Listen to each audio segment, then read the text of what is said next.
Hello, everyone. This is Rick Thomas with Life Over Coffee, the place where we have conversations for transformation. If you want to visit our coffee shop, you can do that. The street address is lifeovercoffee.com. All you need is the internet, and you can step into our coffee shop 24/7 anytime during the day or night and visit us and take advantage of our resources. 85% of our resources are free. They're open to the public, so check out our coffee shop at lifeovercoffee.com and benefit from the resources, and be sure to share them with a friend, because that is part of our mission statement. We exist to bring hope and help to you and others by creating resources that spark conversations for transformation. And I trust that what I have to share with you over the next few moments will do exactly that. I want to talk about one of the most challenging conversations that a man and a wife will ever have. I'm speaking of physical intimacy. That is the title of this presentation. The subtitle is the outline. The subtitle says its origins, its obstacles, and its opportunities. And so that is your 3-point outline. The big idea in this presentation is that our struggles with physical intimacy began long before marriage. They actually began in Adam. And what I mean by that is that we are Adamic people. We are born in Adam. And even after becoming regenerated by the power of the gospel, we're still Adamic people. We have a former manner of life that Paul talked about in Ephesians 4:22, and we bring that former manner of life into our Christian experience. After salvation, we enter a long period of progressive sanctification where we're growing up into biblical manhood and womanhood. The implication is, He's still working on me. There are things that are wrong with us. And because of this former manner of life that each one of us bring into our relationship with Christ, and then when we are married, we bring those things into our relationship with our spouses. Then, of course, one of the biggest hindrances that can be in the marital relationship is physical intimacy. The fall brought brokenness into our hearts, and it shapes how we relate to one another. We carry these obstacles into marriage, often deepening the challenges, which is why I want to do this presentation. Because Christ offers a better way. In Him we find the hope, the wisdom, the grace to transform our intimacy, moving from a self-centered desire, which is all a part of our former manner of life, to a God-glorifying union. Two Christians living in harmony with God and with each other. If you want to know if a marriage is doing well or not, there is a litmus test. Sexual intimacy is one of the quickest indicators that reveal how a couple is doing in their marriage. The problem is you can't really ask this question because in most contexts it's inappropriate. This is not something that you would talk about or should talk about in a small group that a local church has, and in most other contexts as well. But as you begin to disciple a man or a wife, or as a couple, as you begin to build that relational bridge and build that trust with them, ultimately you want to ask, quite blankly, you want to ask about their sex life. Because that is the litmus test. It will tell you how well they are doing in their marriage as they begin to speak, how they're doing as far as physical intimacy is concerned. Why? Because it is the most physical. It is the most intimate thing that they will ever do together. It is different from talking, dating, dinner, or a movie. Sex requires more. Sex demands more from two people. It is a triune relationship between our God and a man and a woman. It is a deeply spiritual event. It's also physical. And so there is spiritual vulnerability and transparency and honesty in physical intimacy. And of course, the physicality, you are naked with one another. And so there is nothing more transparent in the relationship than physical intimacy. And so that makes it the litmus test. If they can be that vulnerable, that honest, that transparent, that connected to one another physically and spiritually, without inhibition, without bitterness, without any unforgiveness, that they're freely giving themselves to one another in an uninhibited manner, then that is a mature relationship. And so as you do discipleship with a couple, at some point, you do want to have this conversation in all the appropriate ways that it should be. And so you want to be pneumatic, walking in the Spirit, sensing how God is leading you. But ultimately, if you want to get to the heart of their marriage, truly the litmus test is the ultimate transparency in their physicality and also their spirituality. Of course, this is a problem. And this is why point one of the outline is the origin. Where did it begin? Where did our problems begin with physical intimacy? Well, it began in the Garden of Eden, post Genesis 3:6. When Adam and Eve chose to unbelieve, they chose to walk away from God. At that point, they became man-centered. They became self-centered. They became self-reliant, self-sufficient. They began to do things their way. Things became dark in their souls. And as they began to live in this new experience outside the blessing and favor of God, it says in Genesis 3:7 that the eyes of both were open, and they knew that they were naked. And they sewed fig leaves together and made themselves loincloths. At the point of unbelief, they began to experience this sense of shame. I'll talk about it in just a moment. But things are different now. When they were naked in the Garden of Eden, there was no inhibition. They were fully giving themselves to one another, living in the blessing and the favor of God. Now, that is the destination. That is the goal that we want to be, where we're not inhibited, that we're fully loving one another in the sight of God, spiritually and physically. But at the fall, total depravity became our experience. We were broken through and through, even how we think, the noetic effect of sin, that it affects our very minds. And so as you go back to the origins, I want to walk through a sequence of what happened in the Garden of Eden and make those parallels to our experience today as Adamic people. And so the first thing that happened between Adam and Eve and God is that they chose to unbelieve. And so unbelief is the ultimate sin, choosing to reject God and to walk their own way. And we have chosen to unbelieve as well. And so what we want to do is to become true believers. Now that happens in two ways. The first thing to become a believer is that you have to be born again or regenerated, a second generation. Being born a second time, as Jesus talked about in John 3:7 when he was having a conversation with Nicodemus. If you are not born again, then there will be just an accumulative of problems that will begin to rack up in your life, not just physical intimacy, but in so many other ways too. And so being born again or salvation is the ultimate belief where I'm going to choose to believe and to follow God.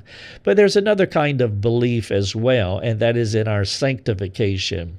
We can be eternally saved because we have been born a second time, regenerated, but we are not entirely sanctified, meaning we are as mature as we can possibly be. And so we want to continue to believe God in our sanctification. In one sense, it has nothing to do with salvation, meaning you can't lose your salvation. but we want to continue to trust God every step of the way in our practical lives. This is progressive sanctification. Adam and Eve chose to unbelieve, to walk away from God and to live their lives as they wanted to. We want to choose to believe, but when unbelief sets in, there are a series of other things that begin to happen to us. Sin is that thing. Darkness begins to inhabit the soul, dulling the mind, creating division. This is why, as a married couple, you not only want to believe in salvation, but you want to believe every day in your sanctification. And as sin comes into your life, individually or as a couple into your marriage, you have to recognize what the intentions of sin is. The intention is to divide. And so sin will divide two people. It will dull the mind. It will dull the conscience, and darkness will come between you, and it will become harder and harder to live in transparency and vulnerability and honesty as long as sin is present. But this is what it means to be part of the Adamic packaging. We can choose to unbelieve in our sanctification. We can permit sin to come into our life. It will create division between two people. And so if you're helping a couple who are struggling with their physical intimacy, you want to address, are they born again? That will make all the difference in the world. And then how are they doing in their sanctification? Meaning all of these little sins that have come into their life. They have to deal with them one at a time, walking out repentance. Is there unforgiveness? Is there regret? Are there anger issues and the many other sins that can crop up in our lives and begin to divide us? And in the context of this presentation, affect our physical intimacy. And so Adam and Eve chose to unbelieve. Sin came into their lives. And as you read in Genesis 3:7, they noticed that they were naked and they began to cover themselves. Every child comes into this world experiencing shame.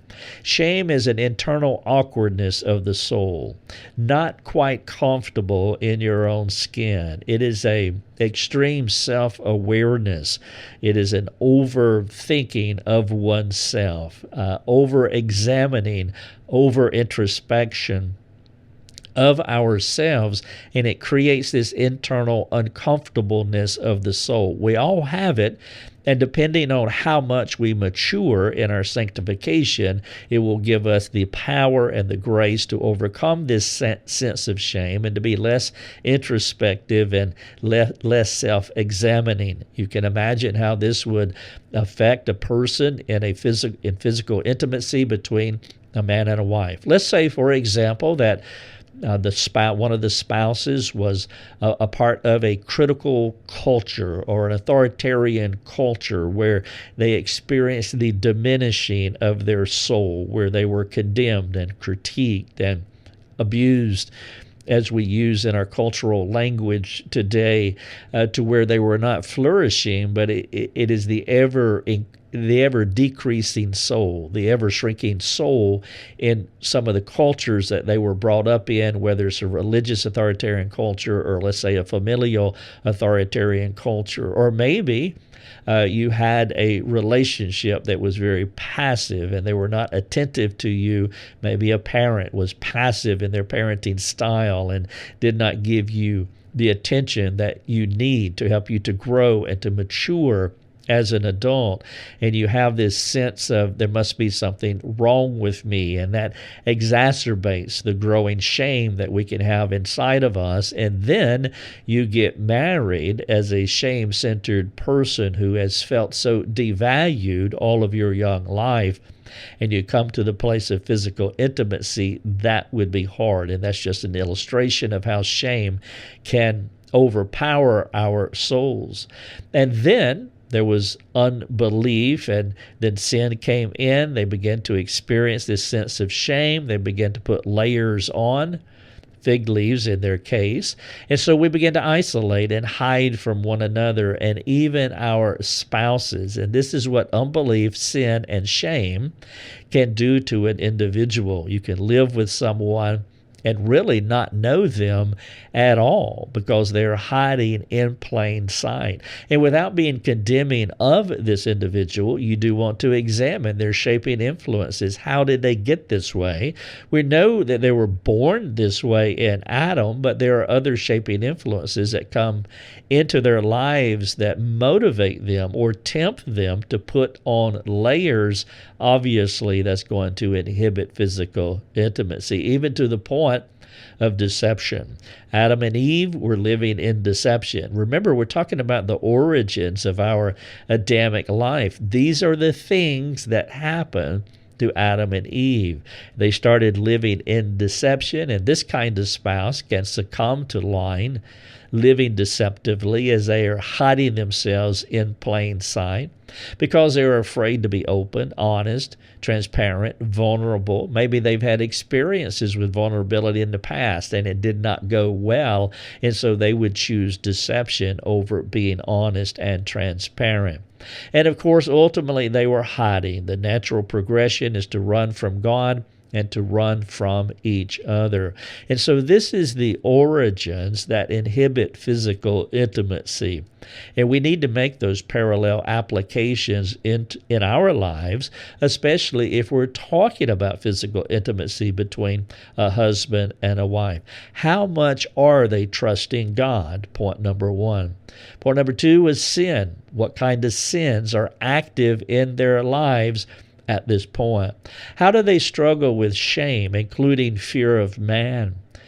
Culturally, you may say insecurity, but how comfortable are they in their own skin? And then number four is layers. What kind of hiding is going on between the man and the wife? And then deception, where they're trying to double down and to maintain that isolation and the layers and the hiding from their spouse. And of course, that's hiding the natural progression. Point number 6 here on the screen. Those are the origins.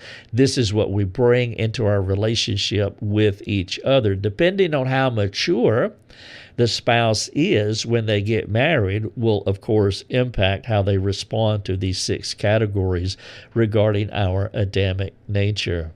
And then the obstacles, point number 2.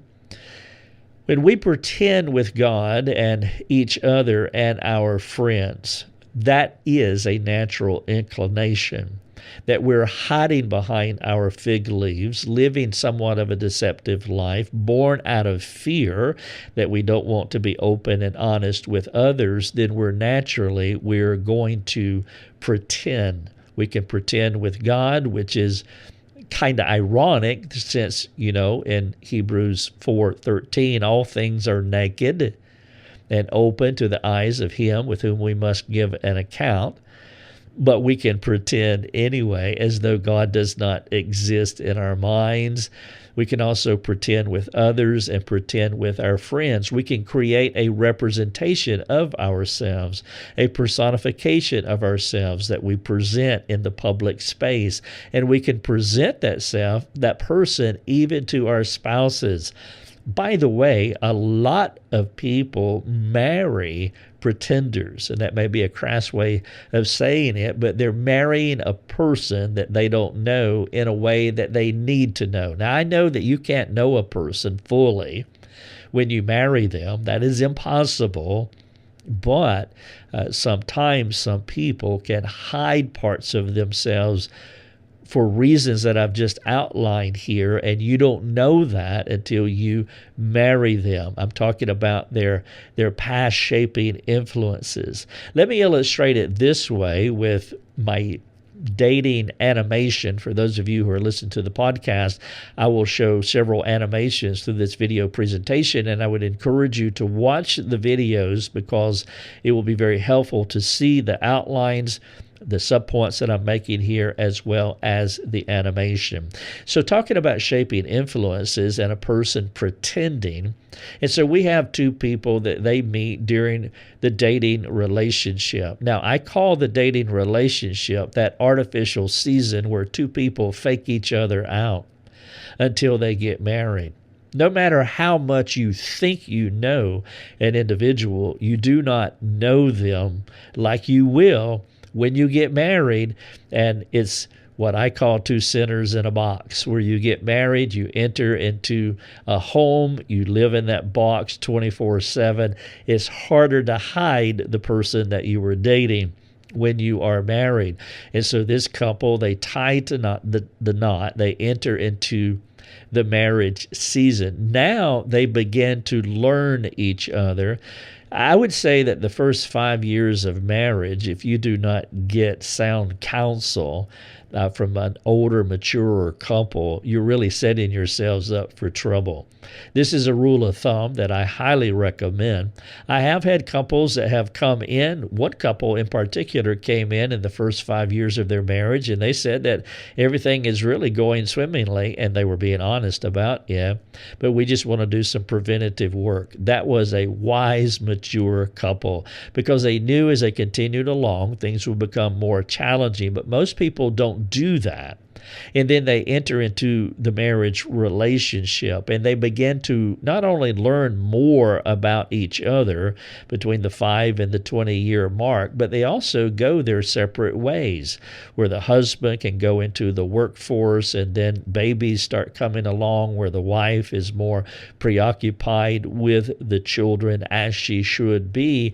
And there is a window of time here to where they can even hide those things that were starting to annoy one another about each other. And that is this window here where he is primarily preoccupied with work and she's primarily preoccupied with the children. And then as they get older, in 20 plus years, 25, 30 years of age, where the husband is now moving towards semi or retirement, and then the wife, the children are out of the home, and they come back together like the dating stage that you see here in this animation. But the problem is that there are growing patterns that have come between them over the years that they have not dealt with. And now they're in this empty nesting stage of life, and everything just comes down on them full force. Things that they cannot ignore any longer. And many of these couples choose divorce. And then someone will come along and say, well, they were married for 35 years. Why in the world did they get a divorce? For the very reasons that I'm explaining here in this animation. But the thing that's missing here are the things that they were before they ever met. And so before Biff ever rolled into the station during this artificial dating season, and before Mabel rolled into the station, and before they met, they had shaping influences. I laid out 6 of them earlier. Unbelief, the sin that comes into their life, the sense of shame that they accumulate, the desire to isolate and hide, deception also comes in. And they don't communicate these things. And if they're not careful, the business of life will take them away like a raging river. And then they come back in 30 years, and all of these shaping influences that were pre-existing come into their life. And this creates obstacles in their life. And so their physical intimacy struggles all along because they haven't dealt with their shaping influences. Now, another obstacle, I've listed 2 already. Number 1, we can pretend. We can have a personification of ourselves, that we just present ourselves to be somebody that in reality, that's not who we actually are. And then an obstacle is our shaping influences, those unique shaping influences that become our former manner of life that we bring into our Christian experience, that can be so discomfiting within a marriage union. And in that prior animation, that is why it's so important that we talk about these things. And then we can have these punctiliar moments in our relationship. For example, when a man demand sex from his wife. He can actually do that and he can get what he wants, but it is not really biblical intimacy because the wife can perform and do what he is demanding or requiring her to do, and they don't have that communication or that transparency, and he can live ignorantly as though he is performing these things, as though these things are that biblical intimacy is happening, but in reality they are not. And then another hindrance is the disrespectful wife. This is the wife who has been pretending all along.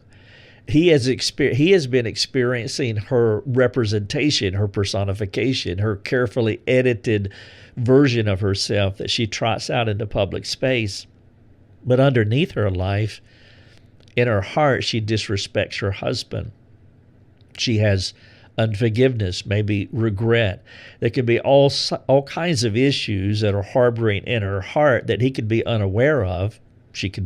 Other people could be unaware as well. But ultimately, he disrespects his wife. Now, one of the things that is key as far as differences between a man and a woman is that a man's mind and his sexual parts are in sync with one another. They're not dichotomized the way it is with a woman. A woman's physical parts and her mind can operate disconnected from one another, meaning that she can have sex with a man, but mentally she's just not into it. She can despise this man.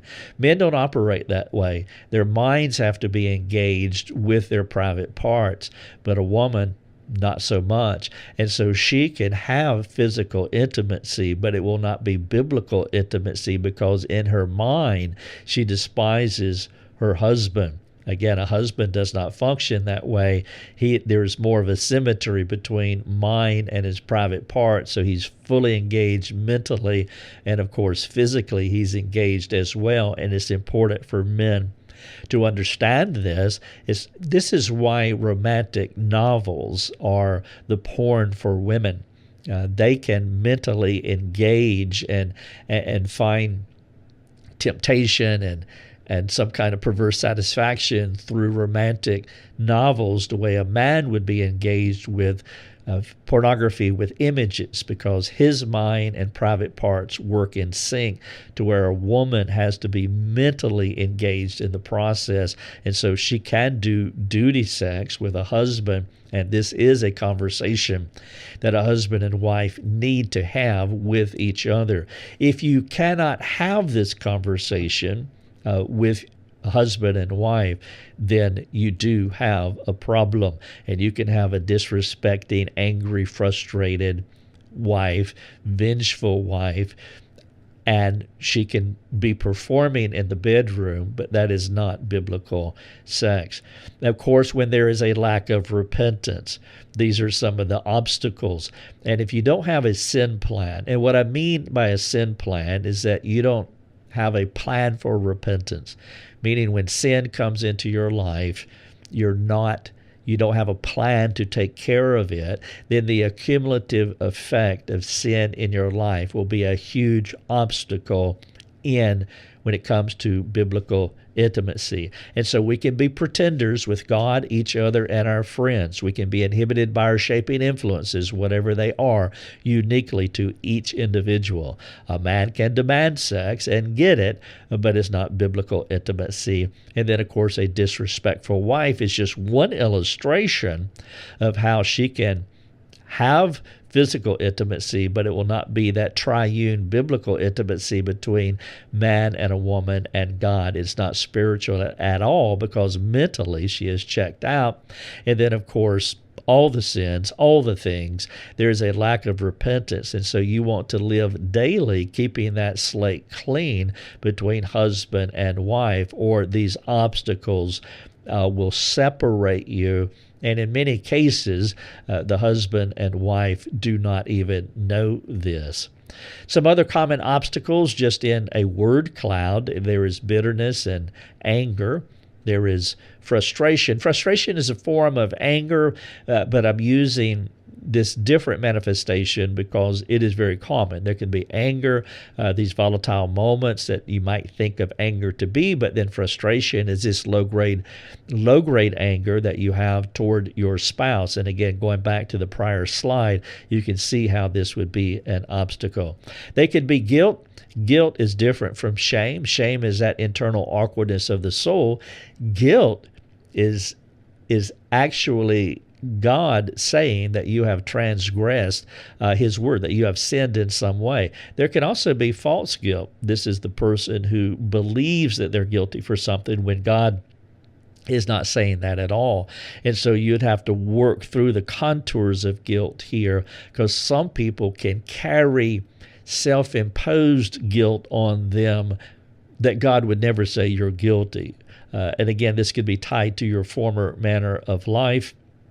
But again, you want to get into the nuance here of guilt and how it can be an obstacle in biblical intimacy. Disrespect, I've already talked about it, the disrespectful wife, but the husband can also disrespect his wife as well. And then unforgiveness, this is one of the more common inhibitors in biblical intimacy because they don't have a sin plan, and so they're not talking regularly about the sins that crop up between them, and then they carry unforgiveness. And you will find in almost every marital counseling situation, almost in all cases, there's going to be strands of unforgiveness in their lives. And of course, that will trace all the way back to the bedroom. Hurts, whatever they may be, malice, insensitivity, and of course, influences. I've talked about shaping influences already. This is not an exhaustive list. I'm just trying to provoke you to think, especially for those of you who have a struggle with biblical intimacy with your spouse. I'm throwing these words on the wall, but you can most definitely add to this list. These are conversations that you do want to have, because if there is unresolved bitterness, anger, frustration, guilt, disrespect, unforgiveness, hurt, malice, or insensitivity, or anything else that you would add to my list, in any marriage, one or both partners will be hesitant to become completely naked, vulnerable, and transparent to thoroughly enjoy biblical intimacy. And I trust as you've been listening, I've moved the conversation from physical intimacy to biblical intimacy.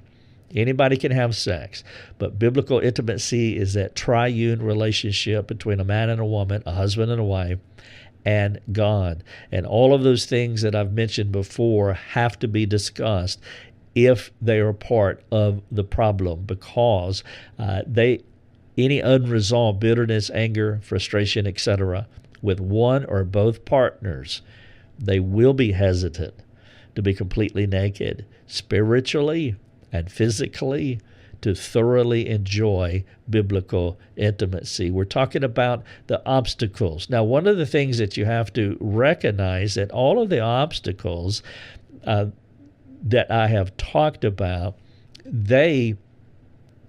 biblical intimacy, let me say it this way, biblical intimacy is a symptom, not a cause. The obstacles are the cause. And so if you're having struggles with biblical intimacy, then you want to look outside of the bedroom. We're not having biblical intimacy. That is a symptom. It is not a cause. Biblical intimacy is a 24/7 relationship between a husband and a wife. There is a moment to where you're physically intimate with one another, but biblical intimacy is much more than what you do in the bedroom, because all of life will either make physical intimacy all that it should be and can be, or all of life will stop it. It will hinder it. It will discomfit what biblical intimacy should be. And so if you're having a problem with physical intimacy, you have to recognize that that is a symptom, not a cause. And so you want to begin to look outside the bedroom. You want to examine the relationship in the various ways that you can. Let me give you an illustration. Let's suppose that one of the spouses uses harsh words to the other spouse. Well, guess what's going to happen? That other spouse is going to put on layers. They're going to put on fig leaves. They're going to protect themselves. Protect themselves from what? From those harsh words. Well, once they put on those layers, then there is a division between husband and wife. It will begin by internal distance that will take place between the husband and wife. The person who used the harsh words might not even know it, that there is an internal distance, a separation. This is a part of what it means to be in Adam. This person is looking for safety, looking for protection. The spouse is using harsh words. Their first line of defense is to put on layers to protect themselves, and then they will start internally separating from that person, and that is going to impact intimacy. Now, they could have physical intimacy in the bedroom, but go back to what I was saying before, that what is intimacy for a woman? There is a dichotomy between her physical parts and her mind. And so if there's harsh words and there's this internal distance that's in her mind between her and her husband, she can have intimacy, she can have sex, and the husband could be clueless as to what is going on. She is just performing, but this is not biblical intimacy. There are other obstacles, for example, lust. Men turn sexual pleasure on themselves. I mention this as an obstacle to biblical intimacy because this is a contagion in our culture, and it has been since the fall of Adam. But in the last couple of generations, there has been a proliferation of pornography in our culture, and this is the largest business in the world, and so we don't want to bury our heads in the sand and say that this does not exist. Because of the proliferation of sex and sexuality, whether it's on our billboards or TV commercials, our movies, or just straight pornography that is so accessible because of technology, this is a huge problem for men. It's also a huge problem with women. Women are the demographic is growing as far as pornography is concerned.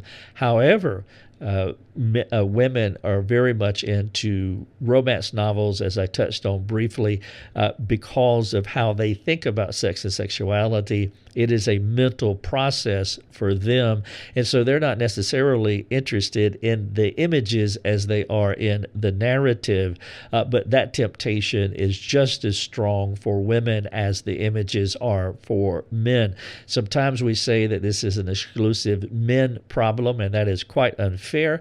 It's disingenuous, it's intellectually dishonest, and statistically it just does not hold up. Women are very much into porn. They just think about it differently because men and women are different. But here I'm talking about lust of men as they look at sexual images on the internet. And what that is, it is a self-centered sexual pleasure where they turn sexual pleasure onto themselves. The direction of biblical intimacy always goes from the subject to the object. I'll talk about that in a moment when we look at 1 Corinthians. But the idea is that our desire is more in the active voice, to where God so loved the world. That is the direction of biblical love. It is going away from the subject and it's toward the object. Biblical intimacy is very similar. It is going away from the subject and toward the object, in this case, from the man to the wife. Lust, however, is turning that sexual pleasure onto himself. That's what lust is. That is not what love is. And of course, that is a problem. And in such cases, Adam could take advantage of Eve, where he is using her for his sexual pleasure. And so instead of just looking at the images on the computer screen, he is using his wife as a means of lust, and that is an hindrance, a huge obstacle when it comes to biblical intimacy. Women struggle with vulnerability. Women can be very insecure. And when you think about the act of physical intimacy in the historical traditional way of a man on top of a woman as they are experiencing biblical intimacy, you do have to recognize that there is a vulnerability there with a woman that is different for a man, and men need to understand this, that she is giving herself up vulnerably, transparently, honestly to her husband. And if the man has not taken care of that relationship outside of the bedroom, it can even exacerbate the insecurity that this woman could have regarding her husband. You see, Eve desires to be safe. If you look at the hierarchical structure in the Garden of Eden, God made Adam for himself, and he made Eve for Adam. And so there is a natural hierarchy there. And so Adam has a responsibility to create a safe context in order for Eve to flourish as a woman. And there can be temptations in the woman's life to be insecure, and the man must understand that. Therefore, there is a strong call in this relationship for koinonia.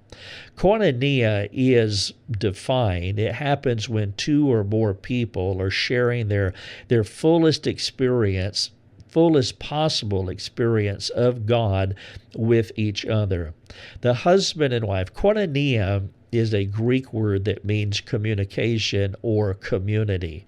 And so the husband and wife must be in the most intimate, vulnerable, honest community with each other, where transparency, vulnerability, and security can happen. And so I want to walk through in this animation, what does it mean for a husband and wife to experience the fullest possible koinonia, or the community that they can have with each other? In order to do that, we go back to the divine community of Father, Son, and Spirit, the Trinity. We were made in the image of God, the Imago Dei, meaning that community is a communicable attribute.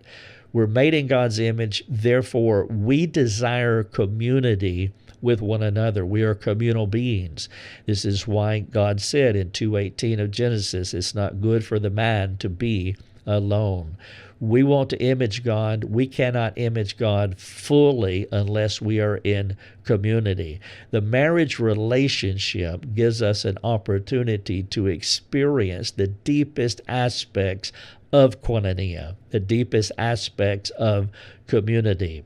So here we have in this animation, we have my friend Biff, and he has a relationship with God. He has a relationship with the divine community of Father, Son, and Spirit. That relationship is both positive and negative. And what I mean by that is that there are some things that Biff is doing well, that he is appropriating the grace of God in his life, and there are some areas that needs improvement. That is his complete, total, full experience with God Almighty, both positive and negative. Areas he's growing in, areas where he's weak in, and he needs to grow. And then we have Mabel over here, who has a similar kind of relationship with God, both positive and positive and negative. All things are naked and open to the eyes of him whom we must give an account. Neither of these individuals are entirely sanctified. There are areas where they need to grow, and there are areas where they are doing well. That is their full experience with God. If they're going to have biblical koinonia, then they need to be maturing in steadily, incrementally, sharing their full experience that they have with God already, sharing it with each other, meaning that they're talking about not just the positive things that are going on in their life, but they're talking about the negative things as well. That is true community. What happens so often between a husband and a wife is that there are negative things that are happening between them, negative things that are in their relationship with God, but they're not talking about them. That's why there has to be a strong call for koinonia. Koinonia is when you're sharing your full experience with God with each other. Now, that is a process.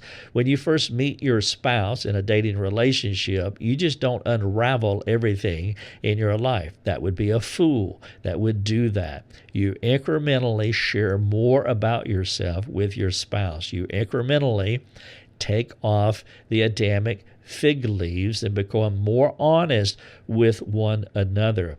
But if sin comes into play and you begin to not share your full experience with God with your spouse, then there will be division that will come between you, and it will affect your biblical intimacy. So the goal is not to share everything in your life the first day that you meet, but the goal is to incrementally share more and more about your experience with God, with your spouse, so that you can mature in what it truly means to be one flesh. And you will spend your entire marriage doing that until one of you dies. But you have to be committed to koinonia.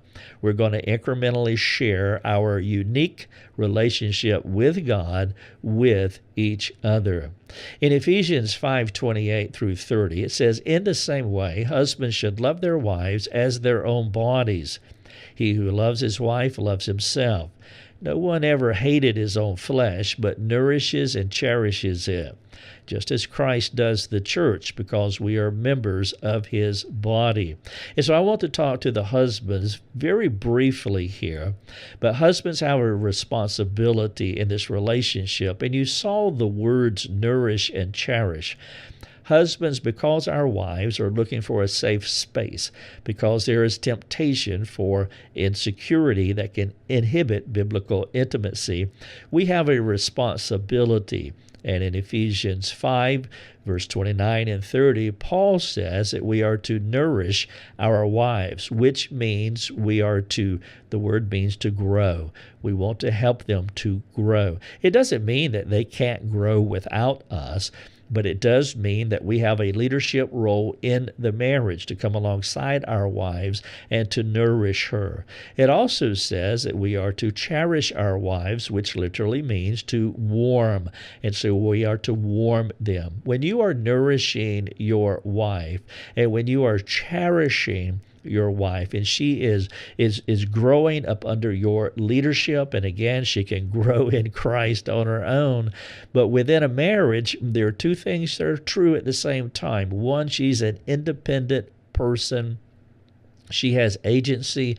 She is equal before God, just like we all are. There are no one's greater than anyone else. We're all equal before God. She has a responsibility before God to grow. However, the second thing that is true is there is a hierarchy. And within that hierarchy, there are responsibilities. And I'm speaking to the responsibility of the husband you don't hate yourself. And in what Paul's saying here, no one ever hated himself. You don't hate your wife, but you have a responsibility to nourish, to help her to mature, to grow, to give and create an environment of grace to where she can grow up into, and then to cherish her, to warm her. And as you're doing these things, you will find that it will be more easy. It'll be easier for her to experience that vulnerability and that transparency to where her mind is fully engaged in biblical intimacy. And so we have a responsibility to nourish and to cherish. And so we have opportunities before us. And probably the most succinct way to sum up our opportunities as a husband and wife are in the two great commandments that we see in Matthew 22, 36 through 40, to love God and to love others. Philippians says it in another way, that we are to count others more significant than ourselves. I think that if we could sum up the entire Bible in 4 words, it would be love God, love others. 2 of those words are the same, so we're only talking about 3 words: love God, others. If we do that, then biblical intimacy should not be a problem. Or use the paraphrase in Philippians 2, count others more significant than ourselves. That takes out the lust picture. It takes out disrespect. It opens the door to be vulnerable with each other. In 1 Corinthians 7, verses 3 and 4, we also see this other-centered authority, meaning I do not have authority over my own body. My body is for my wife's satisfaction, and her body is for my satisfaction. That's another way of applying the two great commandments in Matthew 22, or what Paul was saying in Philippians 2, counting others more significant. Here's the actual passage, verses 3 and 4 in 1 Corinthians 7. The husband should give to his wife her conjugal rights, and likewise the wife to her husband. For the wife does not have authority over her own body, but the husband does. Likewise, the husband does not have authority over his own body, but the wife does. Intimacy is not primarily about me. It is for my spouse to enjoy. If my spouse has a gospelized view of intimacy, my spouse will think similarly. I do not want to pollute the gospel by turning sexual love into a selfish pursuit. Porn is one of the worst manifestations of self-serving sex. It is actually solo sex. Masturbation is another form of a me-centered worldview. And so we need to talk about these things because these are two of the most common inhibitors that interrupt what biblical intimacy should be.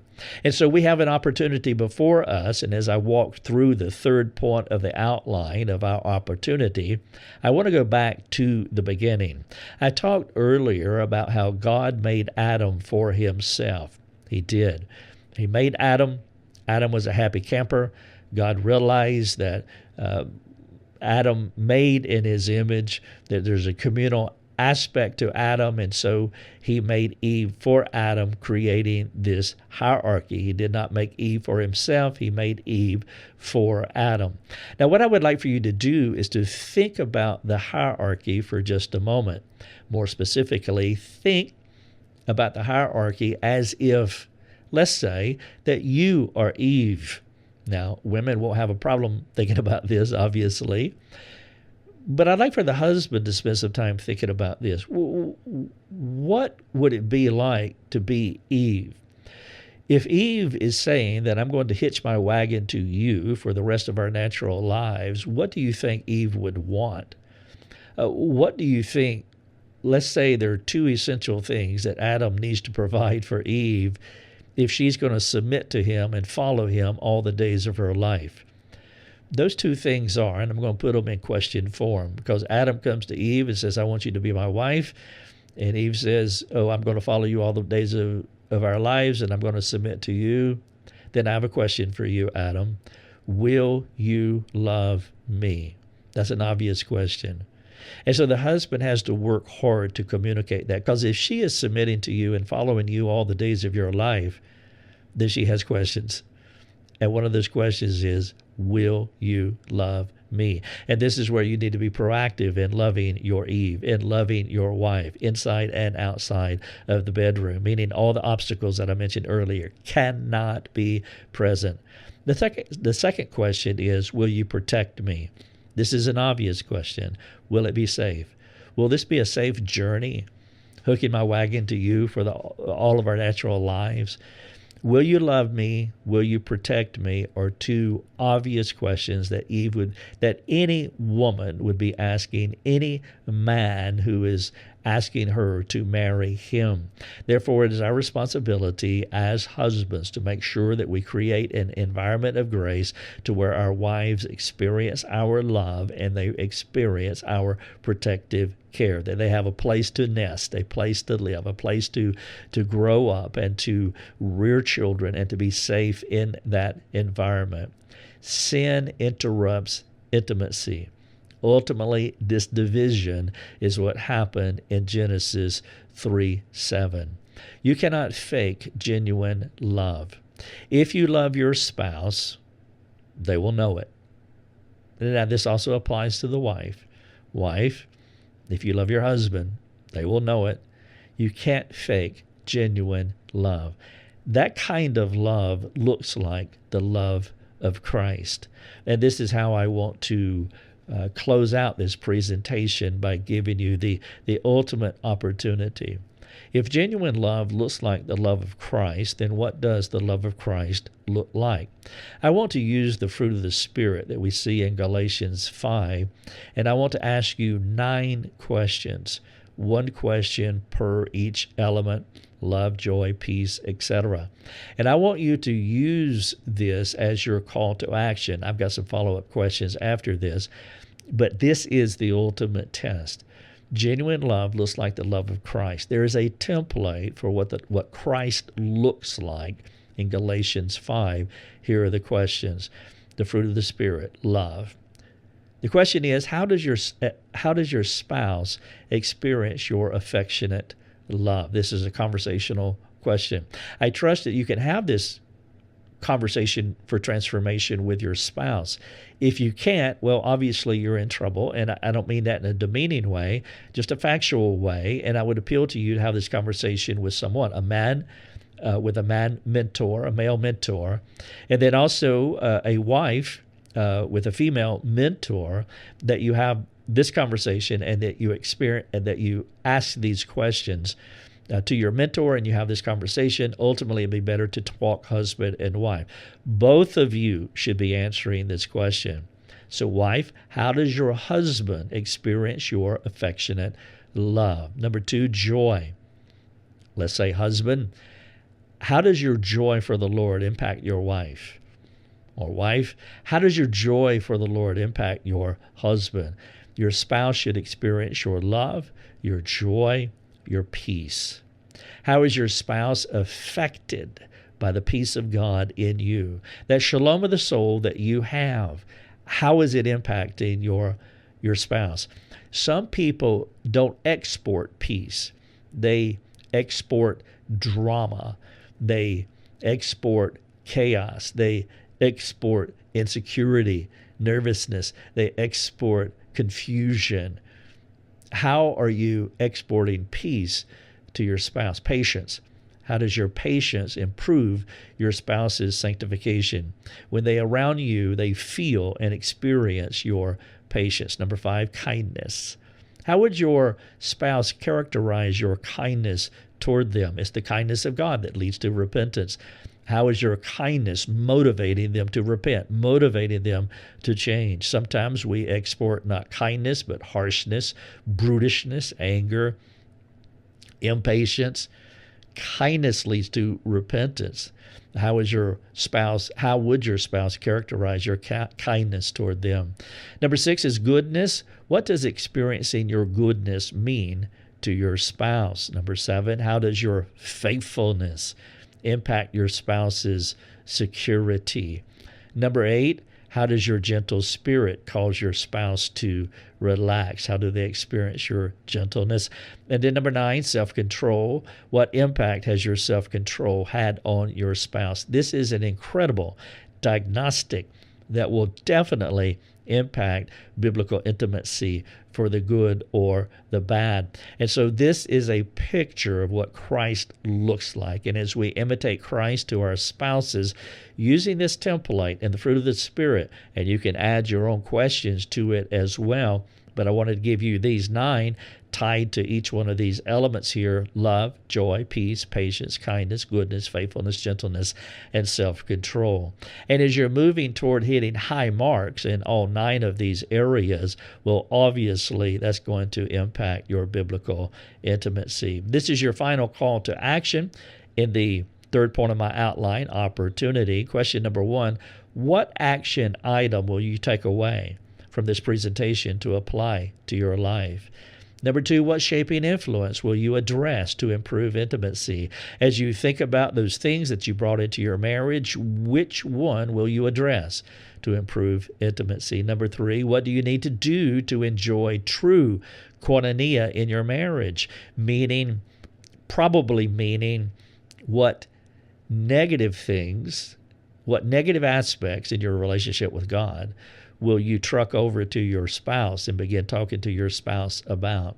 When we bring our full experience, I cannot overemphasize this point. I even wrote a book on this called Community, Redeeming Talk Trouble, that you can find in our store, this whole idea about koinonia. But when we begin to share the darker side of our lives with our spouse, we begin to open up, and that creates this incredible koinonia. Number 4, work through the fruit of the Spirit together, making changes. Going back to the previous slide, you can use the questions that I laid out for you as starter questions, or create your own walking through all 9 elements of the fruit of the Spirit. Number 5, if you cannot talk to your spouse, will you seek help elsewhere? A wife talking to a Titus 2 lady, preferably in the church, and then a husband talking to a man, preferably in the church, where you can receive the mentoring that you need so that you can remove the hindrances, the obstacles. I've laid out many in this presentation so that you can experience biblical intimacy. The big idea in this presentation is that our struggles with physical intimacy began long before marriage. They began in Adam, as I talked about with origins. The fall brought brokenness into our hearts, shaping how we relate to one another, as I've talked about with the obstacles. And we carry these obstacles into our marriage, often deepening the challenges. But Christ offers a better way, as I've talked about with the opportunity. In Him, we find the hope, the wisdom, the grace to transform our intimacy, moving from a self-centered desire to a God-glorifying union. Before we leave, there's one more thing. If you would pray for our ministry, I would greatly appreciate it. We need your prayers that God would continue to bless our ministry as we reach people with the practical message of Christ. If you're on socials, if you would follow us on whichever social platform that you find us, and please share our resources. We would love for you to share them with 1,000 of your closest friends. And then for those of you who are able to donate, please consider making a donation. I build these resources freely and with much joy because I am passionate about helping people with the practical message of Christ. But obviously, this is an expensive ministry and we do need financial partners. And so if you're able to help financially, please consider how to donate, and you can write us if you have questions about that. For some of you, if this is the season of life to where you can enter our mastermind program, it is an all-online, self-paced program that you can take. And there's information at lifeovercoffee.com about becoming a mastermind student. It is a season of life thing, and so it just depends on what's going on in your life.